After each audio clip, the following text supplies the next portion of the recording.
Bonjour, je te retrouve avec beaucoup de bonheur afin qu'ensemble nous puissions aborder un sujet important qui est réservé spécialement pour les dépressifs. Mais si tu ne l'es pas encore, alors écoute, tu sauras comment aider les personnes qui sont dépressives. Juste avant, prions. Notre Seigneur et notre Dieu, nous te remercions pour le bonheur de nous rappeler que nous sommes chacun une plante différente dans ton jardin. Nous avons des tempéraments différents. Et là où certains ne sont pas atteints, d'autres sont abattus. Que le Saint-Esprit nous aide à comprendre, à accompagner, à fortifier et aider celles et ceux qui ont besoin d'aide. Au nom de Jésus et pour ta gloire éternelle. Amen. Vois-tu, toi et moi, nous avons des expériences différentes, une éducation, des pratiques, des convictions. Et tous ces éléments, sans oublier l'hérédité et l'éducation, forment des individus. Là où quelqu'un se moquera de moi, je me tiendrai près de cette personne pour rire. Parce que ce qui est important, ce n'est pas ce que toi tu penses de moi, mais bien ce que moi je suis. Alors qu'importe ce que tu peux penser, mais moi je sais qui je suis. N'oublie jamais cette petite parole-là. Alors il se trouve que des personnes sont dépressives pour de multiples raisons. La plus connue, c'est une déception amoureuse, ou encore une pauvre estime de soi, la perte de parents, la perte d'un emploi, etc. Pourquoi as-tu des difficultés? La Bible rapporte l'histoire d'un homme qui s'appelait Job. Il aimait Dieu, il était fidèle.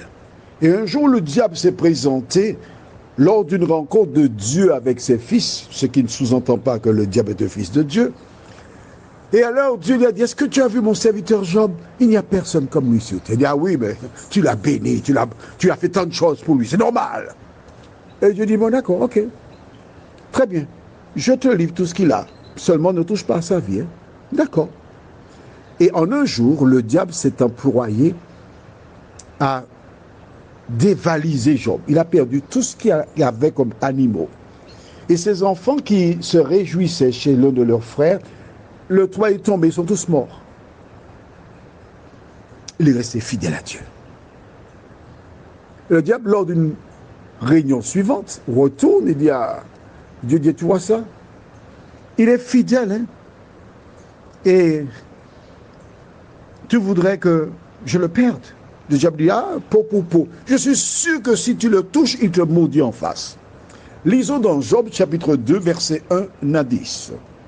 Or, les fils de Dieu vinrent un jour se présenter devant l'Éternel, et Satan vint aussi au milieu d'eux se présenter devant l'Éternel.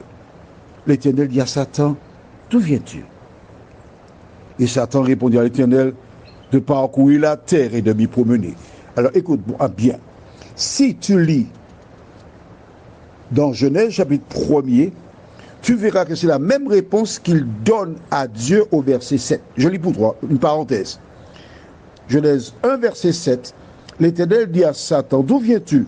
Et Satan répondit à l'Éternel, de parcourir la terre et de m'y promener. Au chapitre 2, même réponse.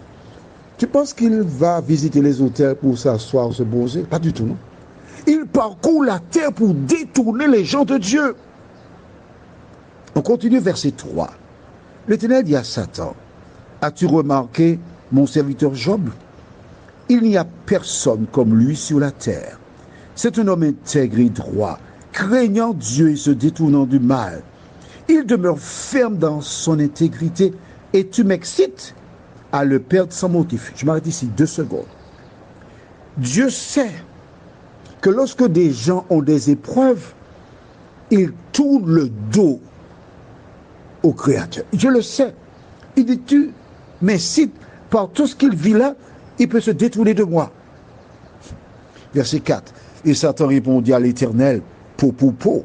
Tout ce que possède un homme, il le donne pour sa vie.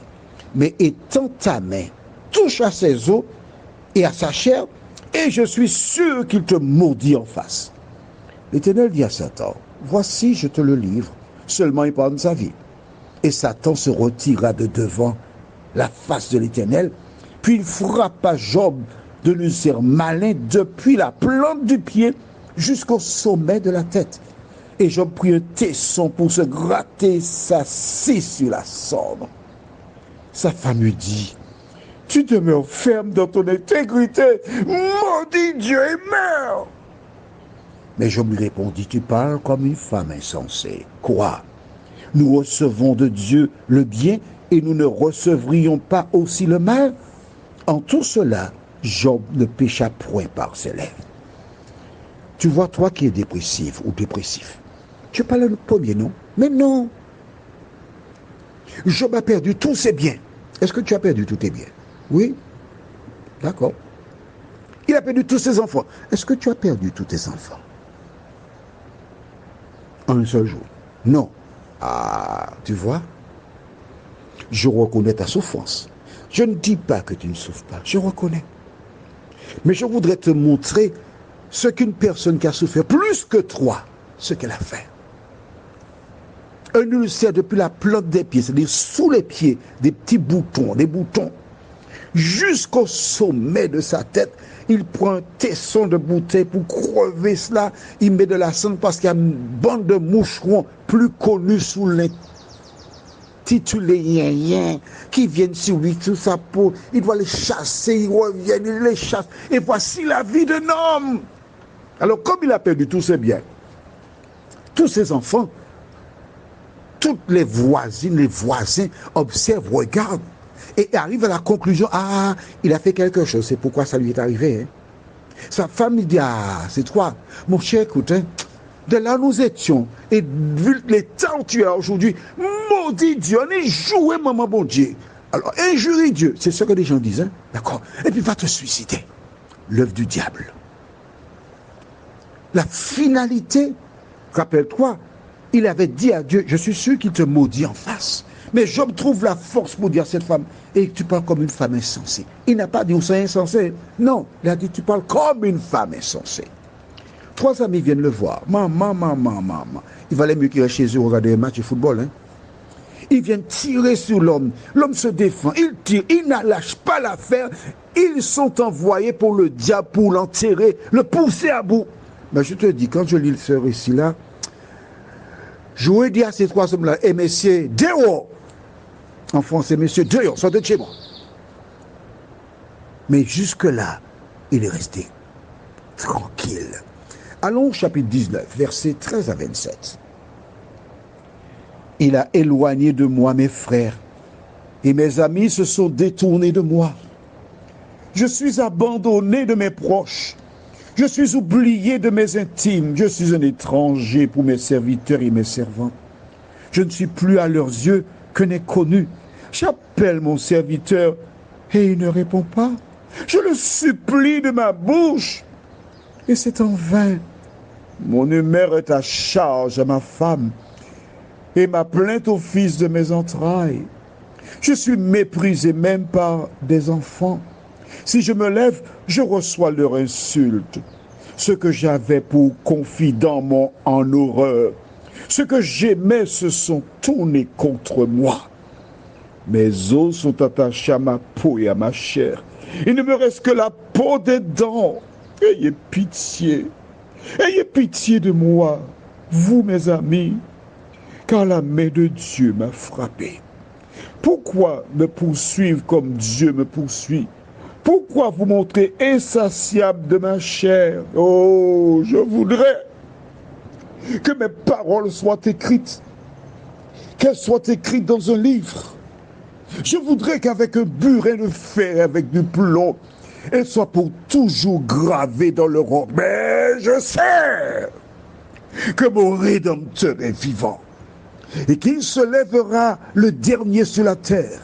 Quand ma peau sera détruite, il se lèvera. Après que ma peau aura été détruite, moi-même je contemplerai Dieu, je le verrai et il me sera favorable. Mes yeux le verront et non ceux d'un autre. Mon âme languit d'attente au-dedans de moi. Il a perdu tout, sauf sa foi en Dieu. La dernière référence se trouve dans Jérémie 29, verset 11. Elle déclare: car je connais les projets que j'ai formés sur toi, dit l'Éternel. Projets de paix et non de malheur, afin de te donner un avenir et de l'espérance.